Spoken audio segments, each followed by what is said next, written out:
ಎಲ್ಲರಿಗೂ ನಮಸ್ಕಾರ. Welcome to wishful ಅಡುಗೆ ಮನೆ. ನಾವಿವತ್ತು ತುಂಬಾ ಸುಲಭವಾಗಿ ತೆಂಗಿನಕಾಯಿ ಚಿಪ್ಪಿಂದ ತೆಂಗಿನಕಾಯಿನ ಹೇಗೆ ಬಿಡಿಸ್ಕೊಳ್ಳೋದು ಅಂತ ನೋಡೋಣ. ಬೇಗ ಅಡುಗೆ ಮಾಡಬೇಕಂತ ಕೂಡ ಈಸಿಯಾಗಿ ಬಿಡಿಸ್ಕೊಬೋದು. ಮೊದಲಿಗೆ ಸ್ಟವ್ ಆನ್ ಮಾಡಿದ್ದೀನಿ. ಸ್ಟವ್ ಆನ್ ಮಾಡಿ ಮೀಡಿಯಂ ಫ್ಲೇಮಲ್ಲಿ ಇಟ್ಕೊಂಡು ಚಿಪ್ಪನ್ನು ಇಟ್ಕೊಂಡಿದ್ದೀನಿ. ತೆಂಗಿನಕಾಯಿ ಚಿಪ್ಪು ಸುತ್ತನೂ ಬಿಸಿ ಮಾಡ್ಕೊಬೇಕು.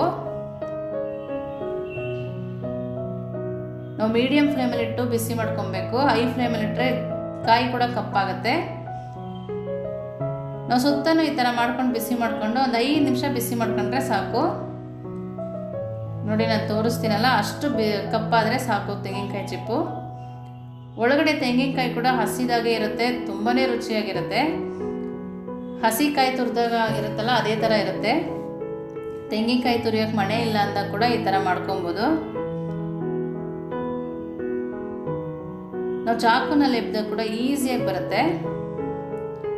ನೋಡಿ, ಈ ಥರ ಬಿಸಿ ಮಾಡ್ಕೊಂಡಿದ್ದೀನಿ. ನೋಡಿ, ಇವಾಗ ಸ್ಟವ್ ಆಫ್ ಮಾಡಿ ತಣ್ಣೀರಿಗೆ ಹಾಕೊಳ್ತಾ ಇದ್ದೀನಿ.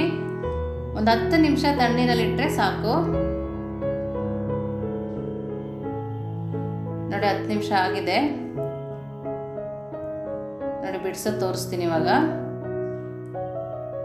ತುಂಬ ಸುಲಭವಾಗಿ ಬಿಡಿಸ್ಕೊಬೋದು.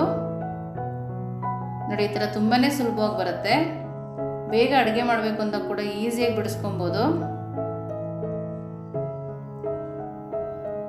ನೋಡಿ ಯಾವ ಥರ ಬರ್ತಾಯಿದೆ ಅಂತ. ಸ್ವಲ್ಪ ಕೂಡ ಚಿಪ್ಪಿಗೆ ಅಂಟ್ಕೊಂಡಿಲ್ಲ, ಆ ಥರ ಸುಲಭವಾಗಿ ಬರ್ತಾಯಿದೆ. ನೀವು ಕೂಡ ಈ ಥರ ಮಾಡ್ಬೋದು. ಸಣ್ಣದಾಗಿ ಕಟ್ ಮಾಡ್ಕೊಂಡು ಚಟ್ನಿ ಮಾಡ್ಕೊಬೋದು, ಸಾಂಬಾರಿಗೆ ಕೂಡ ಹಾಕ್ಕೊಬೋದು. ನೀವು ಕೂಡ ಈ ಥರ ಮಾಡಿ ಹೇಗೆ ಬಂತು ಅಂತೇಳಿ ವಿಶ್ಫುಲ್ ಅಡುಗೆ ಮನೆಗೆ ಒಂದ್ಸರಿ ಕಮೆಂಟ್ ಮಾಡಿ, ಲೈಕ್ ಮಾಡಿ, ಶೇರ್ ಮಾಡಿ, ಸಬ್ಸ್ಕ್ರೈಬ್ ಮಾಡಿ. Thank you.